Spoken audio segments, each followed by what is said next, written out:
Welcome to the Play Podcast with me, Douglas Schatz.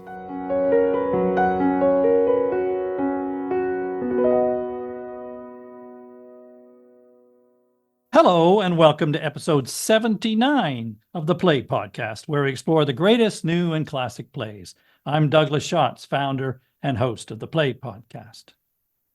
The curtain rises on the public parlour of a Victorian guest house on the outskirts of the seaside town of Blackpool.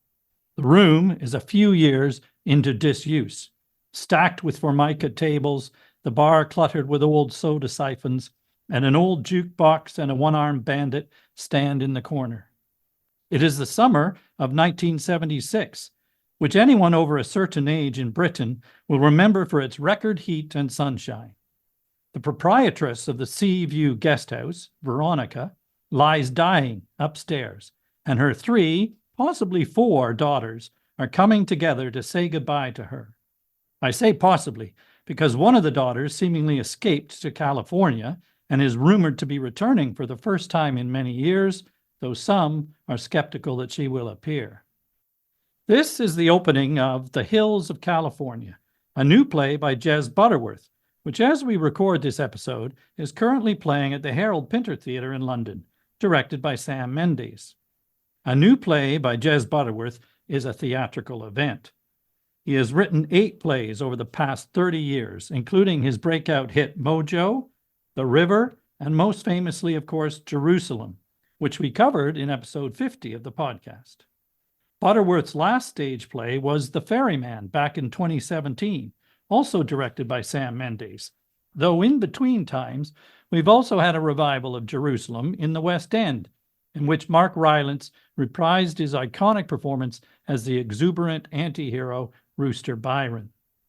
As in The Ferryman, The Hills of California is a multi-generational family drama that features a large ensemble cast, headed by Laura Donnelly, Butterworth's real-life partner in this production.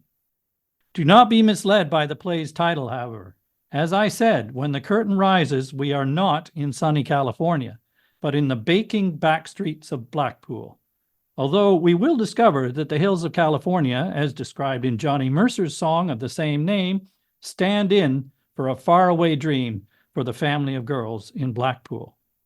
The play alternates between the daughters' reunion in 1976, as their mother is dying, and scenes from their childhood back in 1955, when Veronica had dreams of molding her 4 girls into a famous singing troupe in the model of the Andrews Sisters. She drills them in song and dance routines, determined that one day they will perform at the London Palladium or even Carnegie Hall. Needless to say, things don't turn out as they'd all hoped for.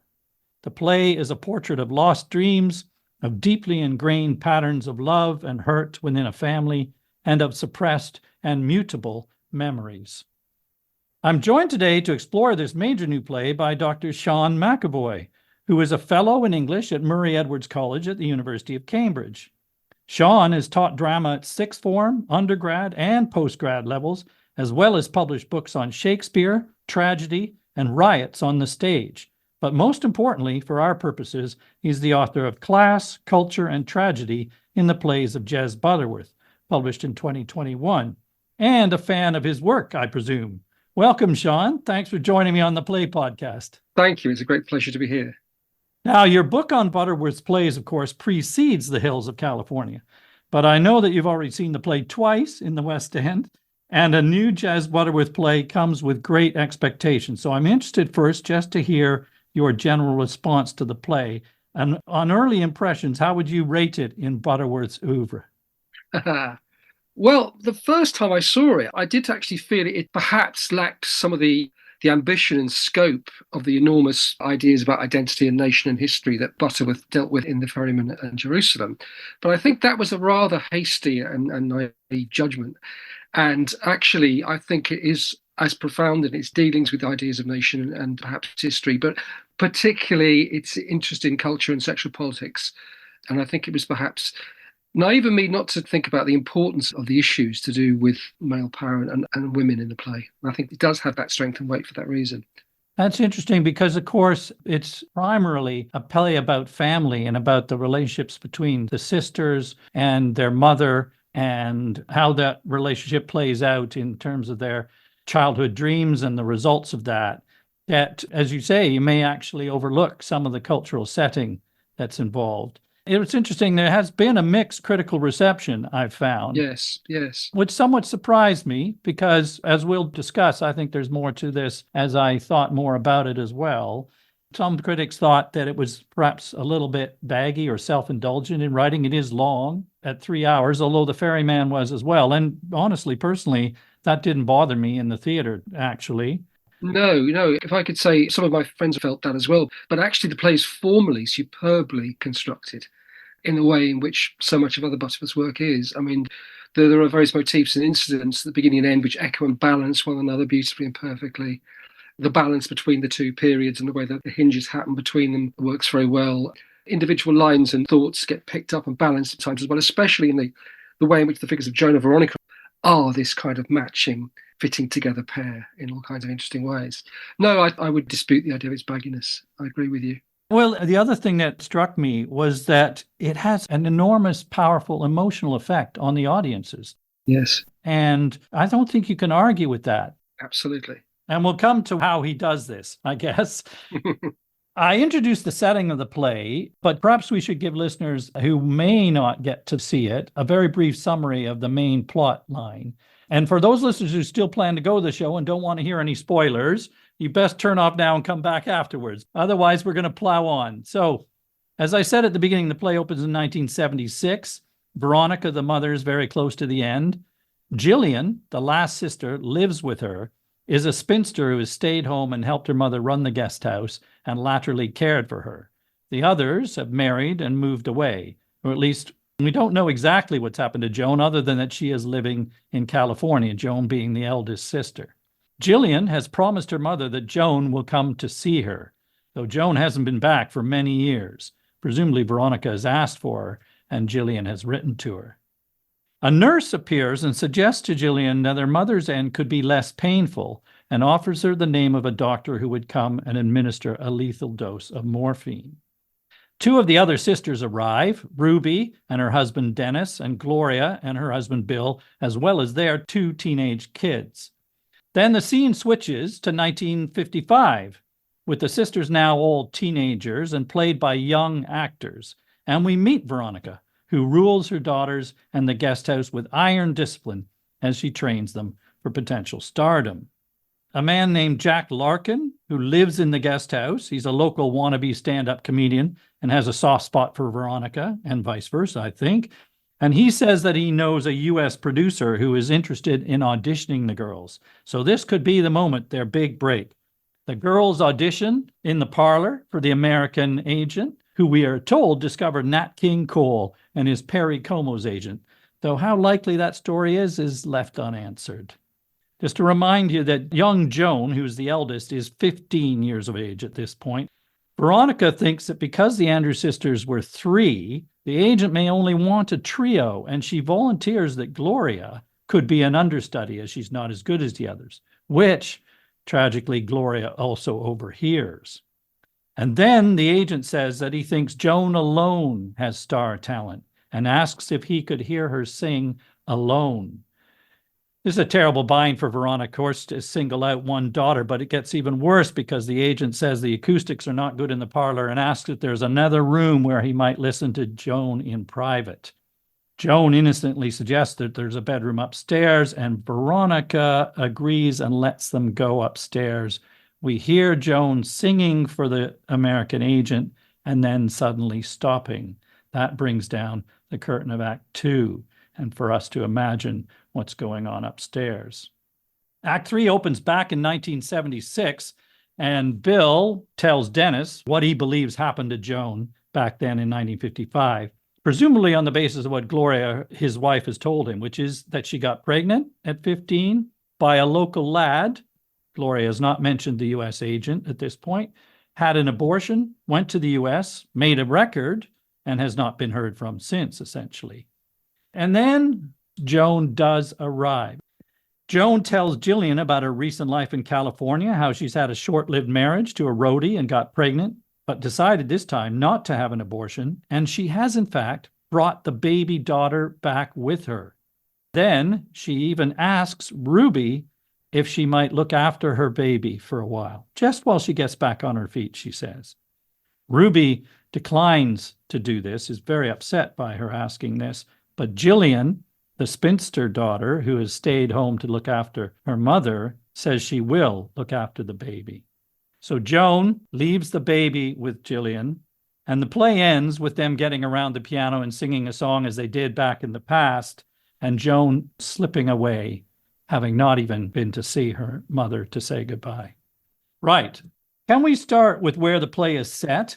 Not California, as I said, but Blackpool, which are both by the sea, but I think that's where the similarity ends, isn't it? For people who've never been, who are unfamiliar with it, particularly perhaps our international listeners, could you tell us a bit about what Blackpool is and what it stands for in the British cultural landscape, and why Butterworth has chosen to set the play there, do you think?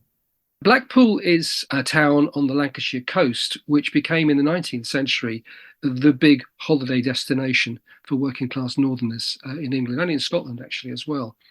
It's a town built on entertainment and holidaying. And what's interesting about it is it's basically all seafront. Blackpool is just the guest houses and the fun palaces and the piers. And Blackpool is also now, I think, the poorest place in England as well. And it's very much a place of deprivation. But in its heyday, which was really, to be fair, before 1955 was the end of its heyday, probably. It was the place where you had a mixture of traditional working class culture, entertainment culture, which is represented, I think, in the play by Jack the comedian. There's a whole tradition of kind of bawdiness and kind of a comic lewdness that's part of that. But it also is a place where international stars would also come and perform.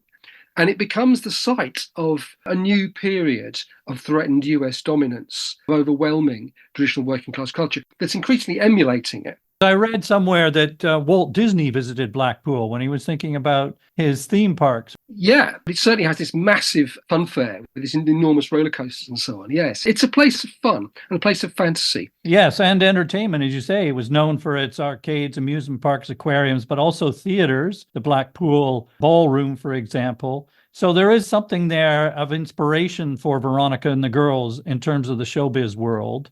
And in its heyday, in 1911, Blackpool was the busiest train station in the world. It sounds extraordinary. But as you say, times change, and Blackpool has been somewhat left behind. From the 1970s onward, British tourists preferred cheap flights abroad, and we find them in 1976 when the play opens. Blackpool is on the way down, is down at heel, and the guest house has certainly seen better times. And so that the arc of Blackpool's history, a bright star in decline, in some ways you could say echoes the story of Veronica and the Girl's Dreams, or the other way around, I suppose. Yeah, I think so. But to be stressed, of course, that Veronica's dreams don't lie in Blackpool. They very much lie on the other side of the Atlantic. There's something about the guest house itself called Sea View, which has something to say about their dreams and ambitions and their pretensions, possibly, because as we discover very early on, the Sea View guest house, there is no sea view. It's in a back street of Blackpool, and you can't even see the sea from an upstairs window. So I think that stands for something of the gulf between ambition and the reality.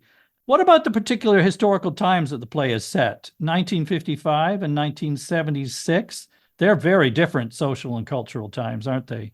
Yes, they are, especially as they're both kind of inflection points, really, culturally, historically. I mean, 55, this is the point at which it was clear that the British Empire was over, and without American support, Britain couldn't do anything in the world. It's a time when you have a great increase in youth culture that comes out of increasingly full employment, and Britain is moving to a period of expanding wealth and opportunity, and American cultural power is quite strong and dominant at that point. And in 76, we've got the end of what the French call the Trente Glorieuses, the great social democratic years. And we're moving towards Thatcherism and the end of that social democratic period. 1976 is also the summer of punk music, of course.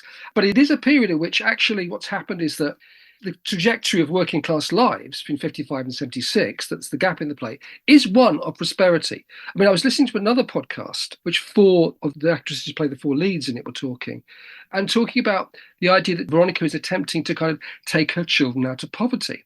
But I don't think that's what's going on at all in it. You know, she's not poor. And the 2 daughters that stay at home seems to do pretty nicely, thank you. You know, there's this fake joke about the air-conditioned Datsun that Ruby has. And it's not about music being a path out of poverty. It's about the dreams of American culture and dreams of the American dream.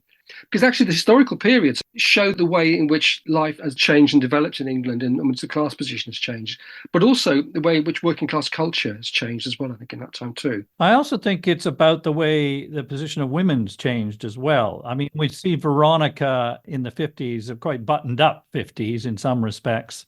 Two of the daughters are married, and one is a spinster and thought to have missed out because she didn't marry and stayed home. Whereas, as we know, in 1976, the so-called women's liberation movement is in full swing. It may have come too late for Gloria and Ruby, it might appear, which is interesting in itself. But there is a real strong sense, isn't there, in this play of strong female characters? Yeah, actually, I'm not sure I completely agree with that historical analogy, because I think that Veronica in 55 is as strong and as determined and as resolute as her daughters are. Sure. She actually represents a particular, it's almost a kind of stereotype of the Blackpool landlady. The Blackpool landladies were famous for running these guest houses where people came to stay and having very, very strict rules. There's a great comic moment where this poor bloke is trying to get through to his room and he can't go through the parlour, so he has to walk around an entire block before he can get in again. And because she refuses to budge on that. But I mean, if you think about, for example, the way in which the piano tune at the beginning, with his very kind of bawdy seaside humour, sexist language about Veronica, and he says he tried to grab a kiss and she need me in the cods. Veronica is and can and does look after herself and is strong in this way too.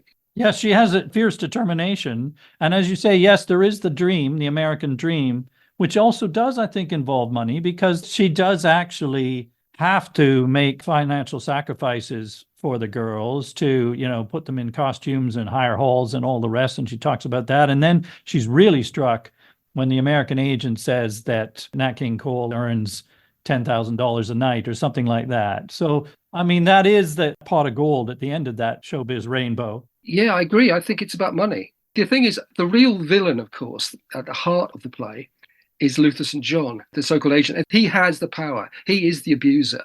And male power has not been dented. And I think there's an analogy to with the way in which Joan's husband basically abandons her, uses her and goes off with somebody else.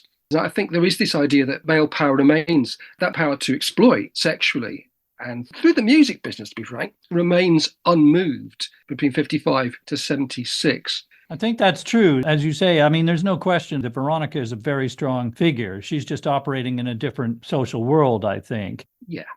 But the daughters, Ruby and Gloria, seem to be the ones wearing the trousers in their marriages as well. So they are not to be taken lightly. And in fact, as I say, the play is remarkable for these strong female characters. They all feel like real, distinctive characters, and it's very good on the dynamics between siblings. He captures the long-established patterns, frustrations, grievances, as well as those bonds and memories that come from their uniquely shared past. So let's talk a little bit about each of these women, starting with the mother, Veronica. You've talked a bit about her. She is an impressive character, keeping it all together as a single mother, running the business of the guest house and 4 daughters. And as you said, she rules it with a fierce discipline and determination.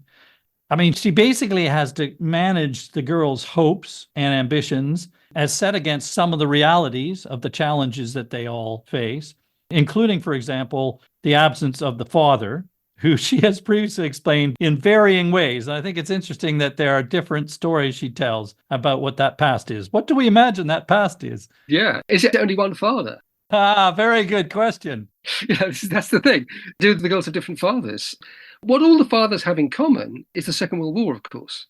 They're all torpedoed on a destroyer, died at El Alamein, was on the beach at D-Day, which, of course, Butterworth's own father was on a landing craft at Omaha Beach. And there's this kind of mythic notion of English heroism that's there. And in fact, there was something quite military about the way in which she talks to her daughters and the discipline that they have and so on too.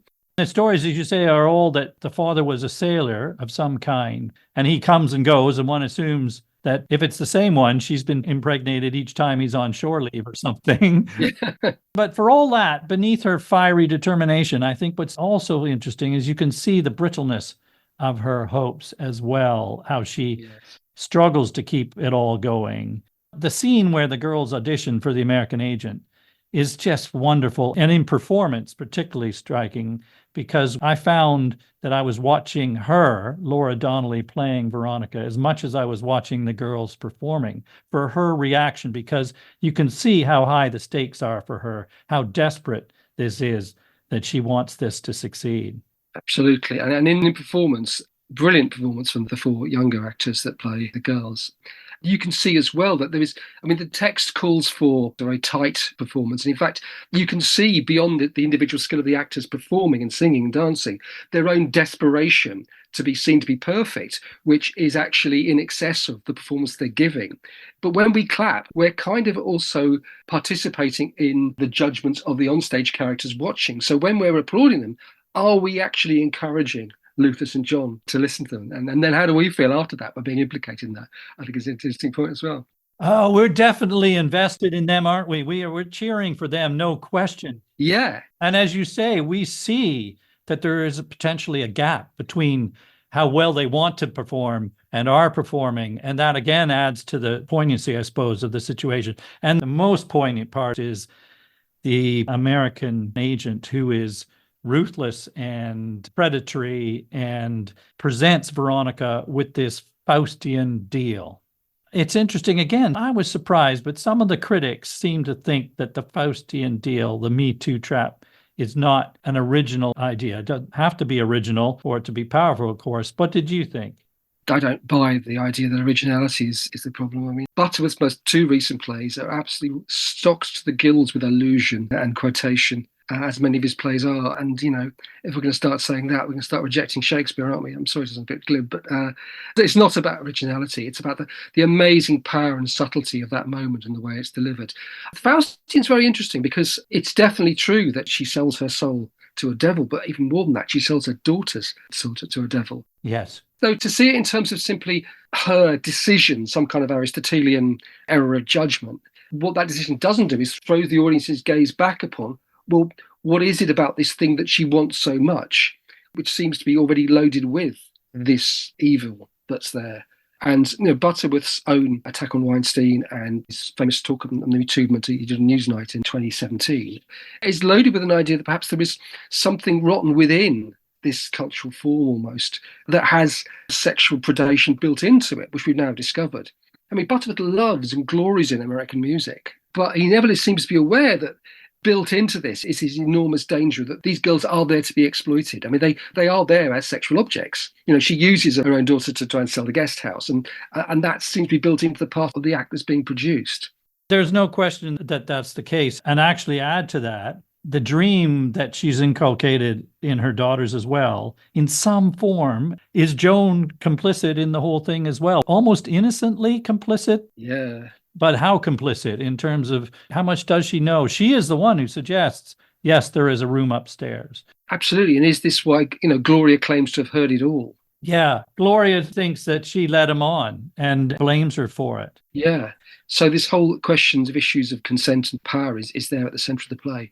And you rightly pointed out that horrible moment, which is so compelling, when Veronica is wrestling with this decision that she's made and allowed Joan to go upstairs on her own. And she's left alone on stage listening to Joan sing upstairs. And she's joyous as she listens. She thinks, okay, this might work for her. And then that terrible moment when the singing stops and the torment on her face is agonizing to watch as she realizes what's gone on. Yeah, except am I right in thinking that just before that, Joe Fogg comes down and he does seem to know what's going on. Just before we hear When I Fall in Love, he comes down and he seems to know what's going on. What's happening? Where's Joan? What's happening? And we get this appalling tirade from Veronica, which all her guilt and fears come out in condemning him for everything. And he's the scapegoat. And then has this line, his last line in the play, God have mercy on you. And surely she knows then, and we know then. And of course, here we have a man who does have strength, who does want to intervene, but can't. Yes, and as you say, she takes it out on him, her own guilt. Yeah. And one can only imagine the guilt and depression she must have felt forever afterwards, because we learn retrospectively in 1976 that she drank excessively to the point that she was banned from the local co-op shop, and the neighbor had seen her out in the street at 4 a.m. in her bra. So it sounds like, I mean, reading between the lines, she suffered a long, sad decline following this fateful decision. So let's talk about Joan now, along with Veronica. This incident, of course, is central to the play. The eldest daughter becomes the victim of the showbiz dream. Gillian, in fact, says very early on that Joan was their mother's favorite, which Gloria repeats. And that's a loaded trope in any family, isn't it? So the other sisters have complicated feelings about Joan. They do. And she's this mysterious figure that's missing for all those years. And again, Butterworth famously, in his plays, there's always, you're waiting for someone over the horizon to arrive, whether it's the police in Jerusalem. Well, they all looked up to her when they were young, right? But they have very complicated feelings following what happened in her leaving. Gloria, for example, is angry with her for, as we touched on, the part she may have played in it, and for deserting her and the family, and particularly her, because they were very close when they were young. Joan looked out for Gloria, and then she left. And she blames her for effectively killing her mother, is what she says when she comes back. And that's what she feels. But what's interesting about Joan when she comes back is that she's living in a kind of myth world and refuses to accept the reality of what's happened to her. And her hipness, her Californian coolness, this mutation into the kind of the hippie rock chick, gives her a way of evading, even admitting what happened to her. Yeah, I had lots of abortions. Or she said, that's the way you want to tell the story. You tell that story. We've all got our stories, she says. And then she says something like, oh, well, it's just chance if I hadn't gone up at that time. She doesn't seem to be able to take responsibility or accept anything. She won't accept the baby. She won't go and see her dying mother. There is something totally damaged and tragic about her. But a new version of a kind of American pop culture myth, which is the super laid-back hippie chick, allows her to adopt those attitudes. And Ruby thinks it's fantastic. Ruby thinks it's amazing and loves all of that. Yeah, Ruby falls for the dream. She's jealous and starstruck that Joan escaped to the showbiz dream in America. She doesn't know the reality until Joan reappears, of course. You're right. Joan's in denial. I thought what's really interesting in the current production, this isn't specified in the text specifically, but Laura Donnelly, who plays Veronica, doubles up and plays the grown-up Joan when she returns in Act 3. Now, aside from giving an extraordinary performance as the two different characters, she's the buttoned-up mother from the 1950s, and then she's the rock chick in the 1970s with the Californian drawl. There is some thematic resonance in this doubling up, isn't there? Absolutely. She is the return of Veronica in all kinds of ways, updated to a new version of the American dream. And she has the potential to heal. I mean, if there is a Shakespearean echo, if I can say this, in this play, it's The Winter's Tale, where, the daughter, who everyone thinks is lost, comes back again. But in The Winter's Tale, she heals the marriage of Leontes and Hermione. But here she very much doesn't. She doesn't. Except what she does do, again, in a typical twist of like a Shakespearean romance, the Deus Ex Machina, and I know Butterworth loves his Greek allusions, and I know from what Laura Donnelly says that he's thinking in terms of Veronica's sacrifice as being the sacrifice to gods you need to do. So it's almost like Agamemnon and Iphigenia, actually, rather than Faust. The Deus Ex Machina is the baby. And then you get that wonderful moment where Gillian, who's weeping at the beginning because she hasn't got any children, she gets the baby. And so there is a kind of healing and a new generation that starts and a new name. And that's part of the beauty of the play. And that's why I think it's, as Butterworth says, it's a tragic comedy. If we're talking old-fashioned genres, it's definitely tragic, but it has that rebirth at the ending. I mean, that doubling is so resonant in her becoming a mother of a daughter, giving birth to another generation, as we just said, just as the previous one is dying. And actually, there was a reference very early on where Gillian says that Veronica told her that Joan was like her. And she had the talent and potential, of course, as well. But then the character of Joan as an adult is fascinating, as you say, that carapace, so to speak, of cynical, slightly contrived cool, a world weariness. But actually, I think you can still see underneath the damage, the hurt that she carries. Yeah. But because there's that moment when she gives up the baby. I mean, you think, how callous of her that she's just going to pitch up, dump the baby and run. There is a stage direction in the text of the play that when she does that, she hugs Gillian, masking her pain, it says. So it gives it an explicit emotional interpretation there. Absolutely. And there's also a really interesting stage direction where she's actually just been saying how everything's relative and things turn out loads of ways. And as you say, she's in denial. And the stage direction, she stops, something passes over her or through her. Pause. It is a suggestion that there's an awareness of a truth there that she won't accept. And one of the most fascinating things is the anecdote about going to visit the real Beverley sisters. She actually says, yes, that is true. I did do that. We're not sure, but she says it's true. But there's two things about that. One is that she's become a pizza delivery girl. So she really has become the 1970s equivalent of a working class job. It's a fairly long way to fall from the dream of stardom to be the pizza delivery girl. Yeah. But she also actually finds happiness with the real Beverley sisters. She finds a kind of truth there. And what she really wants to be, of course, is back with her real sisters again. That's a good point. Actually, what's interesting, though, as well, is she says it's true. And I think we may believe it. I did. Though she says at one point, it's a good story. Yeah. Which makes you think, okay, is it a story? It does. She can't accept there is truth in a way, because if she accepts there is truth, she'll have to confront the truths in her own life. She has to live in this kind of postmodern world of, oh, this is a story and that's a story, whatever you want to believe, That's exactly right, because Gillian, I think, tells Joan that Gloria's version of what happened to her, which is that Joan was complicit. Yeah. And that's when, as you say, Joan says, well, that's just a story Gloria tells herself. For whatever reason, she does that. And that's a very specific point of Joan denying that potential truth. And I guess she evades it to the end, doesn't she? She does. She walks away at the end, and there's this wonderful ending where they're singing as their mother dies. It's very moving. Yeah. We'll get to the ending when we get to the ending, Sean, if I may. All right. Okay. Sorry. Certainly, Gloria thinks Joan is to blame for their failing to succeed, for what she does to her mother by leaving. And to her, she's raging from the start at her kids, yes, at her rather lame husband. But this is all coming from a place of disappointment and resentment and deep, deep pain. Yeah, there's this amazing entrance where she's physically violent. She comes in, she knees one of her kids in the thigh and she pushes them over and grabs them. It's this amazing entrance. There's this built up fury, and she's been 9 hours in the car. Incidentally, can I say something about the heat? I mean, I remember summer of 76 very well. The boiling heat outside is a way of expressing thematically the tension and awkwardness and irritability of the whole situation. A cauldron. The cauldron, and it's got something to do with, incidentally, but I'm going slightly on a tangent here, with imagery of heaven and hell that's really repeated through the play as well, which the staircase is a part of as well. But also, actually, there's something about watching a play in 2024 where the temperature's out of control that can't help but make us think about the climate crisis. And actually, I think Butterworth is almost using the climate crisis as a big theatrical metaphor. He's saying the climate crisis is caused by stuff we did in the past that we can't undo now, which is causing a lot of grief and problems for everybody now. And that's a typical tragic trope. Almost the heat stands for the sins of the past being revisited on the children kind of thing is what we got here. But back to Gloria, yeah, she's obviously consumed with this violent anger at what's happened to their mother. But also at her mother, too, in a way, because she overheard her mother say that essentially she's the least talented, and she may well even have known that herself. And that's, again, a truth that's very hard to recognize oneself. In the end, she has this moment with Joan where she breaks down and hugs her.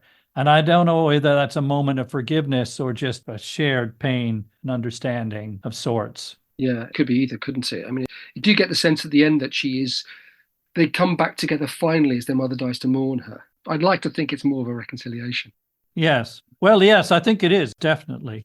Let's talk a bit about Ruby, who dreamed of escape like Joan did, but married Dennis instead. Yes.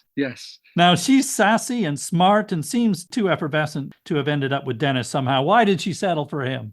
Well, she tells a story, doesn't she, about she lost her virginity to the best looking bloke in town. And then she just wanted someone who's going to worship her and look up to her.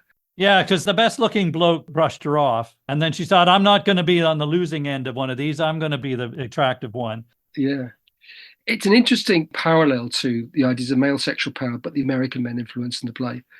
The British women, she knows how to use her own attractiveness to get what she wants. And in the end, she's not very satisfied with it. But she says, she looks at his possessions and she's scared of the dark and she needs him. It's a different version of male-female relations, power relations. I think she also, interestingly, as you say, she needs him, but in some way she may even love him because he loves her so much, right? Yeah. Though that whole dream of freedom, so she tells this lovely story of they're going to see Little Richard on their second date, she and Dennis. And afterwards, Ruby rushed up to the band's bus and yelled, "Take me with you!" And of course, she doesn't go. She stayed and married Dennis, but she knows that Joan went. And she lives sort of vicariously this dream of Joan. She says as much, doesn't she, of Joan living her free life. That's what's kept me ticking all these years. But then when Joan returns, initially Ruby is starstruck. She says she looks brilliant. She loves the way she talks. She wants to hear stories of showbiz in America or whatever. But it all turns sour, doesn't it? Yeah. But that's her function. Her function is the obverse of Gloria, to be the starstruck adoration of the American dream that she hasn't been able to shake off and still believes in. But then the reality of it strikes her, I think. Oh, yeah, it does. She sees Joan and thinks, wait a minute, the image I had of her is not this. Yeah, that's right. So she gets that realization. There's an interesting little piece in The Guardian with Stuart Jeffries interviewing Butterworth about the play, where Butterworth tells a story that he says he had an uncle who went off to America and came back with an American accent, having done financially well. And he said his father was fawning all over him. And Butterworth really hated his father doing that, he said. Why is my father? Why are you creeping to your brother in this way? There's an echo there. But I think what's really interesting as well is emotionally how Ruby is shattered by the reality of what she sees of Joan, I think. The idea that Joan would give up her baby to her, she cannot accept that. It's a real moment of reality puncturing her ideal. And she's very upset at the end of that. What about Jill? Let's talk about the last sister, Gillian, the long-suffering spinster who stays home to care for Mum, living with her mother's long decline, it must be said. And we might feel that initially that Jill has been weak, never getting away or marrying as the other sisters do. Gloria accuses her of being too scared to go out into the world. But there is a strength in Jill, isn't there? Definitely. Definitely is. Her strength to be with her mother and stay loyal to mother and look after her and show that love, and to keep hope and faith in her sisters as well. And the play rewards her. Yes, because in the end, she has the chance to be a mother, to give her another purpose. And we celebrate that, I think, don't we? Definitely. It is the joyous ending, yeah. We can't help but think she will be a good mother, which is a question about how the other sisters inherit what it means to be a mother. Yeah, absolutely. And when we see the way Gloria treats her kids. Yes, and Ruby seems slightly resentful to be burdened with them. And of course, Joan literally believes she can't do it. Yeah. And she's so damaged in a way that she does profoundly believe she wouldn't be good at being a mother because of the model she's seen and suffered. I think that's right. There's a lovely moment, by the way, where Gloria's children, Tony and Patty, Tony turns up at the beginning of Act 3 and he asks his dad if he have to come back for the funeral. And he says, yeah. And he goes to bed and he gives his dad a kiss. And I think he's 15 or 16. 15-year-old boys kissing their dads. There is this kind of sense of a real bond between these kids and their father, and a model of parenting that is there in the family with the man, perhaps, if it's not only the mother. I think that's true because for all that they appear to somehow take the piss out of fathers, there's an alternative to that in that little moment where you're saying he's actually a pretty good husband and father. And let's talk briefly about the men. I say briefly because some critics have said that they are largely background figures, slightly drawn characters who do not add much to the whole. What do you think? Yeah, I can see where that might be said. It's two things. First, I want to draw a distinction between the American man and the English man. Then that's important to look at Luther St. John and even the absent figure of Joan's husband. I think the men are apparently infantilized, but they also represent a certain kind of English working class culture as well, of doing the funny voices, which is what I think Bill does, isn't it? And Dennis with his snatches of song and getting drunk in the pub and so on. They kind of represent seaside postcard husbands, that idea of old working class English culture. They seem to lack ambition, but more comfortable with themselves as a result. Yeah, so what? Yeah, I mean, one of the things that interests me is about working class people being confident in themselves and not needing to go for social mobility that will deracinate them, that it's possible to have a fulfilling life within your own culture without needing the American dream. Yes, the men do seem to embody that. I did feel generally the scenes with the men are less potent than those with the women. Yes. It dilutes the intensity of the central dynamic between the daughters. And in fact, I'd be hard-pressed to remember the husbands' names and who was married to whom, I think. Actually, I made a note to the paper next to me to make sure I remember that Ruby's married to Dennis, Gloria's married to Bill. Exactly. So I think that's a bit of proof in this criticism. Yes. Because actually, it's upheld by the fact that Ruby even says of her own husband at one point that if he went missing, she wouldn't know how to describe him to the police. Yeah. It's a funny one, but actually seems to be borne out to some degree by the characters we see. Anyway, You're right. The American producer is a potent presence. Yes. And we've already touched on that scene where he singles out Joan, but it crackles with terrible tension. His predatory intent is menacing. It's got real threat. That's very powerful. Let's talk about the music, because music's a really important part of the play, starting, of course, with The Youthful Dream to be a song and dance group. And the musical numbers are theatrically mesmerizing, aren't they? Yeah, they are. Let's talk a little bit about some of those. We mentioned the audition one, which is joyous in a way, their naive energy, but also we are watching them very closely as to how well they're doing, how well they think they're doing. There's a suspense in that. Yeah. Also, I'm going to say about Gillian, there's this lovely little moment where she and Ruby do this impromptu rendition of a rather naff jingle that Veronica had made Gillian perform once and record for an ad for the guest house at the local cinema. And there's a moment there where they come together and there's a joy in that bonding that music gives them. And the first time I saw it, I was really, what? They can sing and dance that well, these women? You suddenly realise there's a bigger story about to unfold for us here. But they also, the joy that they bring is also in this very kind of tawdry jingle that's even telling a lie about how close the place is to the sea. The music is all outdated music, even for 1955. There's this wonderful moment where Luther St. John says to Veronica, have you heard of Elvis Presley? And she doesn't even recognise Elvis Presley, someone's name. She says, what is that? She says. And that shows the historical changes about to hit her and her out-of-dateness in this particular dream of the hills of California in 50s song. The dream is doomed from the start because musical fashion has passed them by, as signaled by that moment. Absolutely. And yet, really fascinating few lines in about Veronica's idea of what a song is, where she says that a song is somewhere you can live. And in that place, there are no walls, no boundaries, no locks, no keys. You can go anywhere. And that's right, isn't it? And despite all I've been saying about the inbuilt predatory sexism of the entertainment culture at the time, there is a beauty in the performance and in the music that is true and takes us somewhere. And it's interesting that she tries to explain this to St. John and he cuts her off completely.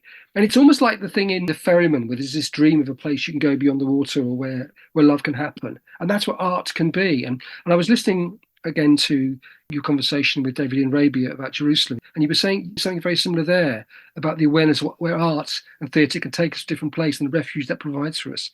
And that's what is being said about music and art in this as well. This isn't just entertainment and money making, despite everything. It also has this beauty and this capacity to renew the world and make us go different places and understand the world better and seeing how it could be different. As you said, Veronica says a song is a dream. Yeah. And so they escape into that song and that dream, as they do at the end of the play and several times in it. Absolutely. And the song that brings Joan back is Gimme Shelter of the Stones. Yes. The music also defines the cultural times the play covers. We start with the Andrews Sisters, and then we go through the new rock and roll in the 50s, the references to Presley and Little Richard. Bill and Dennis then refer to the heyday of the Beatles and the Stones in the 60s, and they're already past it because they bemoan the androgynous glam rock David Bowie in 1976, which they don't understand, let alone the punk that's coming. Yeah. They're in trouble, I think, with that one. But yeah, it just adds richness to the play in theatrical terms and in thematic terms. Because, for example, at the end of Act 1, Veronica leads the girls in the singing of The Hills of California, which just embodies the dream. That scene is beautifully composed, and she's doing it deliberately to sustain the dream because there have been some setbacks, and she wants to keep them believing. Yeah. But again, it's all about America. I mean, the guest house is America. You know, there's a good joke about if you're going to go to Alaska, you go up on the left and you turn left at the end to get there. But also in the original script, they perform not in the pink uniforms they performed in for St. John, but in Stars and Stripes uniforms as well. There's this idea that the dream is America from the beginning. Well, then also music has an extraordinary power to connect to memory and to prompt emotions for characters, as it does us, actually, of course, as well. And one of the central themes of the play is about memory and truth, because as we've touched on, there are different ideas of what actually happened to Joan. And like in any family, the sisters have their own versions of their shared childhoods and make stories as to what those were and how that forms their identity. Memory is an extremely rich vein in the play, and it's partly about its mutability, about the different versions we have of the past. Absolutely, yeah. And this is what Joan plays on in her exculpatory language in the last act. But yes, it is the way that the different versions of Joan and Gloria about what happened, and then the way that the memory of it clearly eats away and destroys Veronica. Yeah, and Ruby has fleeting childhood memories of her dad visiting. But after she shares some of them, she says, but then again, who knows? I may have dreamt it. And then Gillian says rather sagely, it's what they do at a moment like this, isn't it? Families ask questions, compare memories. People remember things differently, don't they? And sometimes people forget things they don't want to remember. Yeah. In this case, there are very important things they don't want to remember.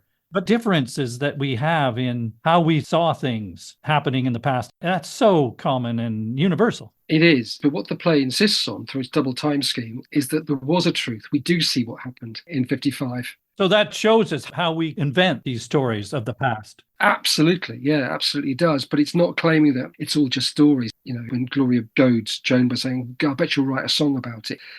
There is a sense that we do mythologize and we do tell stories for different purposes for ourselves and particularly in families. But well, one of the purposes is self-protection. Absolutely. And we see that at work and not at work in the figure of Joan. But the play's absolute weddedness to precise historical dates and historical process insists on the fact that there is a truth in history, that things really did happen in particular ways. Even though we tell stories about them, and that's part of what we do to protect ourselves and so on, in the end, it's not all just fiction. Yeah, I think one of the things that seems to happen that's important as we near the end of the play is that the sisters partially begin to hear and acknowledge the others' ideas of truth or what they thought had happened. Yeah. And there's some kind of acceptance or understanding, forgiveness for the fact that you did feel this way. It may have been wrong, but just to acknowledge that we do have different ways to have responded. Yeah, and they start to listen to each other. I think, perhaps Gloria finally does start to listen or to understand what's going on. It's when she sees the baby, isn't it? Yes. When she sees the baby that she realizes that there's something more, that what she's been living off and feeding herself angrily on all these years is, there's something else that she hasn't taken into account about her sister and she needs to recognize. And let's add to all of this the element of grief that's bringing them together, of course. As they confront their past, they're all coming to terms with losing their mother, whatever the views and feelings for her they have. It is made more difficult, in fact, by their complicated feelings about her, their resentments even in some cases. And it's a time when people inevitably face questions of how to make peace with the past, even to forgive if necessary. But that proves pretty challenging, certainly for Joan, doesn't it? It does, it does. Leanne Best, who plays Gloria, was very interesting. She said that when they sing together at the end, there's a power in the women's voices coming together in mourning, and it has to be done together and it has to be done in song. And that's where they come to terms with grief, through communal mourning and song. And this is just Greek tragedy again, isn't it? Leanne Best didn't mention that, but I think that's a brilliant observation.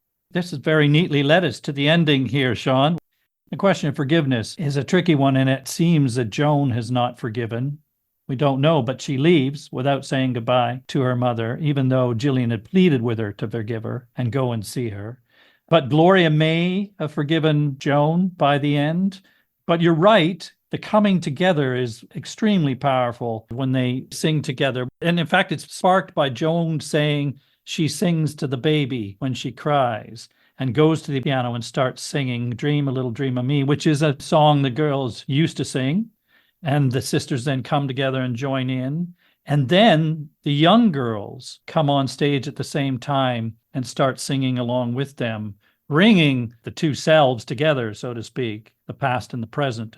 And then they all leave the young Joan singing by herself as the curtain falls, as she did tragically previously with the American agent, of course. But all of that, because of the music and you say the mournfulness of the situation, it's enormously poignant and powerful, I found.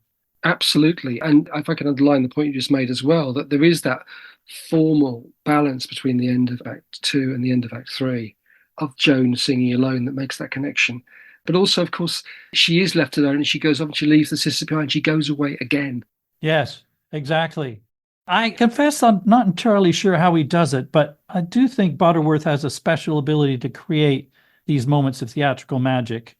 I was really interested in an interview that Laura Donnelly gave where she said that Butterworth never sets out to write about a particular theme. His process is less schematic and more organic than that. And she said, Jez doesn't aim to cover themes like that. Things just come together. He writes a play about relationships, then sees how that locks in with more exterior elements. He aims to write about human experience. He aims for people to come together, to witness a communal experience that speaks to them and their lives. In this sense, I think that happened in the theatre, especially at the end there. Is that how you feel? I do. Yes, I do. That quotation is really interesting. Butterworth himself hasn't allowed any of his plays to be filmed because he believes very strongly in the idea of the theatre. Some years ago, he said, the theatre is my church. It's where people come together as a community to experience something important and central. He knows how to connect with an audience, how to involve an audience. One of the things that's so unique about Butterworth is his ability to know exactly how the dramatic form should be shaped and can be shaped to produce emotion. He's brilliant at rhetoric, both within speech level and sentence level, and at the whole level of act and scene and play. Constructing ways in which we'll be drawn in and made to feel things, knows how theatre can make us feel, but also really make us think. I mean, there's a great intellectual depth, I think, to Butterworth's work as well, which is often actually ignored, I think. I think that goes back to your point at the very beginning very neatly, because without doubt, we are collectively moved. There's no doubt that that theatre was collectively moved. Yes. And that's because of an enormous skill in how he's structured it, but also the honesty of the human experience that he's presenting that we recognize. And as you say, perhaps even more than that, some really thoughtful ideas about the world, the times we've lived through, and how we respond to each other and it. So I think whatever the quibbles of some critics, we would recommend this play, wouldn't we, Sean? Absolutely. Without hesitation. Yes. Well, thank you so much. It's been a wonderful conversation. I love talking with a fan of Butterworth.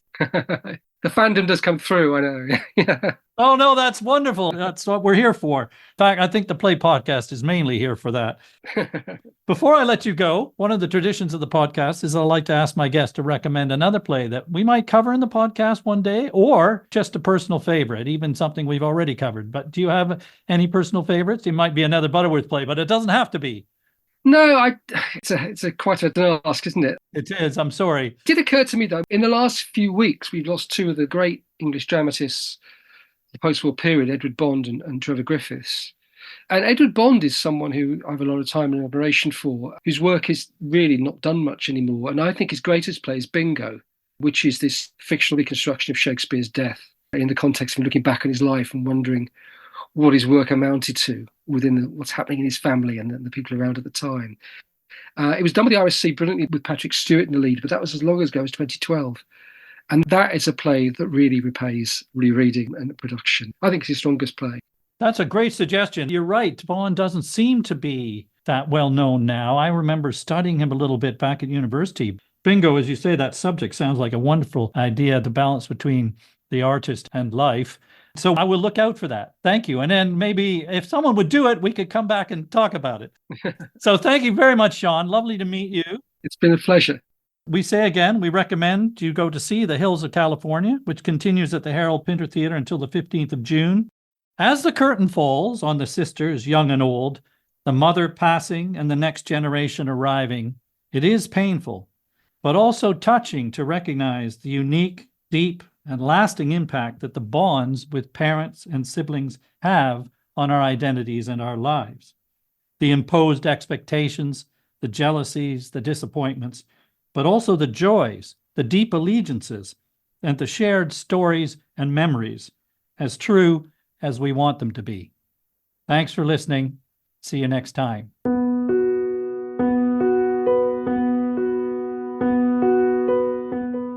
There are additional footnotes about this and every other play that we cover in the podcast available to our patrons.